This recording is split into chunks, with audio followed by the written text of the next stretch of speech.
Hi friends, நம்ம விஜய் மல்லி ஸ்டோரியில் வந்து இன்னியாவது கடவுள் வந்து பார்த்திங்கன்னா விஜய் லைஃப்லேயும் சரி மல்லி லைஃப்லேயும் கண்ணை திறக்க போகிறாரு அப்படிங்கிறது வந்து ஊர்ஜிதமாயிடுச்சு அப்படின்னே சொல்லலாம். ஏன்னா வந்து பார்த்திங்கன்னா அந்த மாதிரி தான் வந்து ப்ரோமோஸும் ரொம்பவே ஆறுதல் தர மாதிரி தான் நிறைய விஷயங்கள் நடக்குது. இப்போ வரைக்குமே மல்லிக்கு வந்து இந்த ரேணுகாவை நடிக்கிறவங்க வந்து உண்மையாக பொய்யாங்கிற மாதிரியெல்லாம் இருந்துச்சு. அவங்களே கண் கூட பார்த்துட்டாங்க, அது கண்டிப்பாக பொய் தான் அப்படிங்கிறது அவங்களுக்கு தெரிஞ்சிருச்சு. இன்னொரு சைடில் விஜய்க்கு வந்து பார்த்திங்கன்னா மெயினாக மல்லியோட அண்ணாவை காப்பாற்றணும் அப்படிங்கிறதுக்கான ஒரு சூழ்நிலை வந்து வந்திருக்கு. ஸோ அதுக்காக தான் வந்து பார்த்திங்கன்னா இப்போ ராஜியோட வீட்டுக்கு போகிறாரு. ராஜி வந்து ஹெல்ப் பண்ணுவாங்கன்னு பார்த்தா அவங்களும் கை விரிச்சிட்டாங்க அப்படின்னே சொல்லலாம். ஆனால் அதுவும் வந்து விஜய்க்கு சாதகமாக வந்து ராஜி கையிலேயே வந்து பணம் வாங்கறதுக்கான சூழ்நிலையும் வந்து விஜய்க்கு அமைஞ்சிருக்கு அப்படின்னே சொல்லலாம். ஸோ இந்த மாதிரி ரெண்டு விஷயங்களும் ரெண்டு பக்கமும் வந்துட்டு கூடி வந்திருக்கு ரெண்டு பேருக்குமே அப்படின்னே சொல்லலாம். ஃபஸ்ட்டு வந்து மல்லியோட லைஃப், அதுக்காக தான் அவங்க அண்ணா வந்து சண்டை போட வந்தாங்க. ஸோ மல்லி வந்து பார்த்திங்கன்னா இந்த ரேணுகா நடிக்கிறது வந்து பொய் அப்படின்னு தெரியறதுக்கான ஒரு விஷயம் வந்து மல்லிக்கு கிடச்சிருக்கு. அதே மாதிரி இப்போ மல்லியோட அண்ணனை காப்பாற்றணும் அப்படிங்கிற ஒரு விஷயம் வந்து விஜய்க்கு தான் வந்துட்டு மெயினாக வந்து பொறுப்பு வந்திருக்கு. ஸோ அதுலேயும் அவர் வந்து ஜெயிச்சு காமிப்பாருங்கிற மாதிரி ரெண்டு விதத்துலேயும் ரெண்டு ஆறுதலான ஒரு விஷயங்கள் வந்துட்டு ப்ரோமோவாக காமிச்சிருக்காங்க. மெயினாக வந்து பார்த்திங்க அப்படின்னா வந்துட்டு இப்போ வந்துட்டு அவங்க அண்ணா வந்து அந்த குடும்பத்தில் யாருமே வந்து கேட்கலினாலும் அவங்க அண்ணா வந்து மல்லிக்காக வந்துட்டு விஜய்கிட்ட போராடுறாங்க. இந்த மாதிரி எதுக்கு இப்படி காலையில் ஒருத்தி நைட்டு ஒருத்தி நல்லா நீங்கள் வந்து பார்த்துட்ருக்கீங்க, இது நல்லா இருக்கா? செகண்ட் ஒய்ஃபாகவே என் பொண்ணு என்னோட தங்கச்சி இருக்கிறா அப்படின்னா கூட அவளோட லைஃப் நல்லா தானே இருக்கும்னு நினச்சா இப்போ வேணால் ஃபஸ்ட்டு ஒய்ஃப் வந்துட்டாலாமாவே அப்படிங்கிற மாதிரி கேட்குறாரு.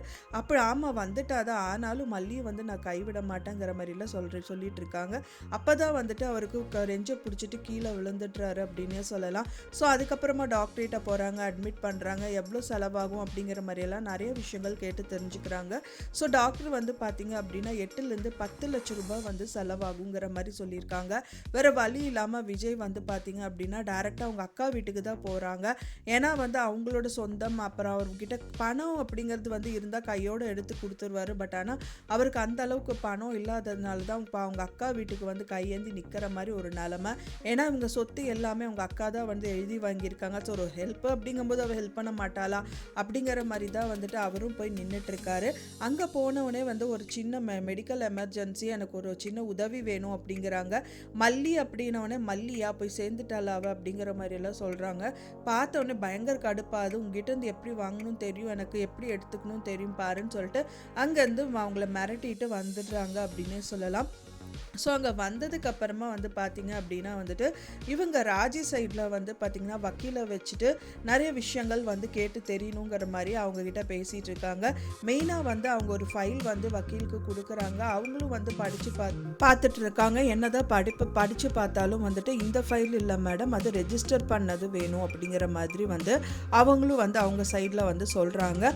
அதை பார்த்தோன்னே வந்துட்டு ராஜிக்கு என்ன பண்ணுறது எது பண்ணுறதுன்னே தெரியல. இப்போ வரைக்குமே இது எல்லாமே வந்து உங்கள் தம்பி பேரில் தான் இருக்குது அப்படிங்கிற மாதிரி வந்து பெரிய குண்டா தூக்கி போடுறாங்க அப்படின்னே சொல்லலாம். அடுத்தது என்ன பண்ணுவாங்க இதெல்லாம் தெரிஞ்சதுக்கப்புறம் ராஜி வந்து சரி இப்போ இருக்கிற சூழ்நிலை வந்து சமாளிக்கணும் அப்படின்னா நம்ம ஹாஸ்பிட்டலுக்கு போய் அந்த பணத்தை வந்து விஜய்கிட்ட கொடுத்துட்டு அந்த நிஜமாக வந்துட்டு அவங்ககிட்ட இருந்து ரியலாக என்னென்ன பண்ணணுமோ அதெல்லாம் சைன் பண்ணி அவங்ககிட்ட இருக்கிற ரெஜிஸ்டர் ஃபைலெல்லாம் நம்ம வாங்கணும். இல்லைன்னா அவங்ககிட்ட சைன் பத்திரத்தில் வந்து சைன் பண்ணி வாங்கிடணுங்கிற மாதிரி இந்த விஷயங்கள் பண்ணுறதா கூட இருக்கலாம். ஸோ அதுக்காக வந்து பணத்தை கொடுத்தா தானே இப்போ இதெல்லாம் பண்ண முடியுங்கிறதுக்காக நிறைய விஷயங்கள் இந்த ராஜி வந்து பண்ணுறதா இருக்கலாம். ஸோ அதுக்காக வந்து பார்த்திங்கன்னா கண்டிப்பாக ராஜி வந்து பணத்தை எடுத்துகிட்டு ஹாஸ்பிட்டல் போகிறதுக்கு நிறையவே பாசிபிலிட்டி இருக்குது. இல்லைன்னா கதிரேஷன் கையை தான் வந்து இவர் எதிர்பார்க்கணும். கதிரேஷன் கையில் வந்து எதிர்பார்த்தாங்க அப்படின்னா பெரிய செக் பாயிண்ட்டாக வைப்பார் அவர். மெயினாக என்னோட பொண்ணு கூட தான் நீங்கள் இருக்கணும், மல்லியை வந்து விட்டுணும் அப்படின்னு சொல்லிட்டு அவர் நின்னாருன்னா கண்டிப்பாக விஜய் வந்து அவங்க அண்ணாக்காக இது நின்று தான் ஆகணும். ஸோ இந்த மாதிரி ஒரு சூழ்நிலை வந்து விஜய்க்கு வராமல் இருந்தது ஒரு சின்ன ஆறுதலாக இருக்குது அப்படின்னே சொல்லலாம். ஸோ இந்த சைடில் வந்து பார்த்திங்க அப்படின்னா மல்லி வந்து இந்த ராஜா நடிக்கிற இந்த சுடரை வந்து கண்டுபிடிச்சிட்டாங்க. எப்படின்னு பார்த்திங்க அப்படின்னா வந்துட்டு அவங்க அந்த தண்ணி கேன் போட்டவங்க மேலே டவுட்டு மேலே டவுட்டு மல்லிக்கு வந்துட்டே இருக்கு. மெயினாக வந்து மல்லி டக்குன்னு உள்ளே போயிட்டு பணத்தை எடுத்துகிட்டு வந்து தண்ணி வாட்டர் கேன் போடுறவங்களுக்கு கொடுக்கணும் அப்படின்னு சொல்லிட்டு உள்ளே போயிட்டு வரதுக்குள்ளேயே இவர் வந்து பார்த்திங்கன்னா தம்ஸ்அப் பண்ணுறாரு, அவங்களும் தம்ஸ்அப் பண்ணுறாங்க. ஸோ இந்த மாதிரி வந்து அவங்க ஜாட மாடியாக பேசிட்டு இருக்கிறது மல்லி வந்துட்டு பார்த்துடுறாங்க. பார்த்ததுக்கப்புறம் ரேணுகா அவங்க பார்த்தோன்னே என்னமோ தலையை சொறியிற மாதிரி அப்படியே ஆக்டிங் கொடுக்குறாங்க. ஃபைனலாக அவங்கக்கிட்ட காசு கொடுத்து அங்கேருந்து அனுப்பி வச்சிடுறாங்க அப்படின்னே சொல்லலாம். ஸோ அதுக்கப்புறமா வந்து இந்த ரேணுகா ஏதோ மல்லிகிட்ட பேச விரும்புகிறாங்க. அதுக்கப்புறம் அங்கேருந்து அவாய்ட் பண்ணிவிட்டு உள்ளே போயிட்டு தெளிவாக வந்துட்டு அந்த வாட்டர் கேன் போடுறவங்களுக்கு கால் பண்ணுறாங்க. ஸோ அவங்கக்கிட்ட பேசிகிட்டு இருக்கும்போது நீங்கள் தான் வேறு யாராவது அனுப்புனீங்களா, யாராவது தனியாக வந்து வாட்டர் கேன் போடுறாங்களா அப்படிங்கிற மாதிரி கேட்கும்போது, நான் யாருக்கா வச்சுக்கிறேன், நானே தான் பண்ணிகிட்ருக்கேன், அப்படியெல்லாம் வைக்கிறதுக்கெல்லாம் எனக்கு என்ன பாசிபிலிட்டி இருக்குங்கிற மாதிரி அவங்க வந்து சொல்கிறாங்க. ஸோ அதை கேட்டவனே அப்போ வந்து இங்கே வந்தவங்க யார் அப்படிங்கிற மாதிரி யோசிச்சுட்டு இருக்காங்க. மெயினாக அவர் பேசினது செஞ்சது, ஏன்னா டாக்டர்கிட்டையும் வந்து பார்க்கும்போது சுடர் அப்படின்னு தான் வந்துட்டு பேசுகிறாங்க. அண்ட் இப்போவும் வந்து பார்த்திங்கன்னா வீட்டுக்கு வந்து வரும் வந்துட்டு சுடர் அப்படின்னு சொல்லி தான் பேசுகிறாங்க. ஸோ இதிலிருந்தே அவங்களுக்கு வந்து நல்லாவே தெரிய வந்தது ஏதோ ஒரு ஃப்ராடு நடக்குது. ஸோ இவங்க பேரே வேற அப்படின்னு வந்து மல்லி கண்டுபிடிச்சிடுறாங்க.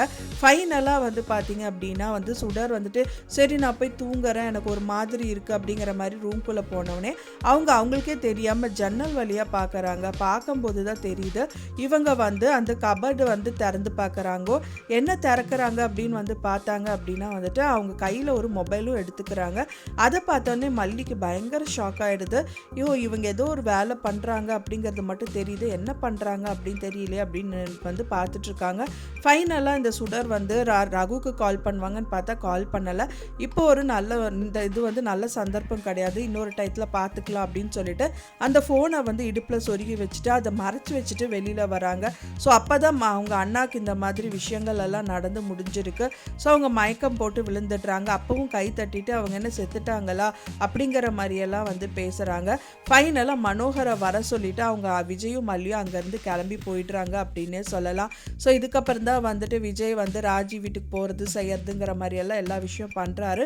ஃபைனலாக வந்து கண்டிப்பாக வந்து இந்த ராஜி அங்கே வந்துடுவாங்க. ஏன்னா வந்து திரும்பவும் அவங்களுக்கு காசுன்னு தான் சுற்றிட்டு இருக்காங்க. ஒரு பக்கம் வந்து இந்த கதிரேஷன் சொத்தை ஆட்ட போடணும்னு நினச்சாங்க, ஆனால் அது கைமீறி போயிடுச்சு. இப்போ இவங்களை கண்டிப்பாக அதாவது அவங்க தம்பி சொத்தாவது வேணுங்கிறக்காக கண்டிப்பாக காசு எடுத்துகிட்டு தான் வருவாங்க. ஏன்னா வந்து சின்ன மீனை பிடிச்சி தான் பெரிய மீனை வந்து பிடிக்க முடியுங்கிற ஒரு எண்ணத்தோடு வருவாங்க. ஸோ வெயிட் பண்ணி பார்க்கலாம் ஃப்ரெண்ட்ஸ் என்ன நடக்குது அப்படின்னு சொல்லிட்டு. நான் சொன்ன இந்த தகவல் உங்களுக்கு பிடிச்சிருந்தா மறக்காமல் லைக் பண்ணுங்கள், ஷேர் பண்ணுங்கள், கமெண்ட் பண்ணுங்கள், சப்ஸ்கிரைப் பண்ணுங்கள். மேலும் இன்னொரு மல்லி சீரியல் அப்டேட்டோட நெக்ஸ்ட் மீட் பண்ணுறேன். தேங்க்ஸ் ஃபார் வாட்சிங் மை வீடியோ ஃப்ரெண்ட்ஸ். நெக்ஸ்ட் வீடியோவில் பார்க்கலாம்.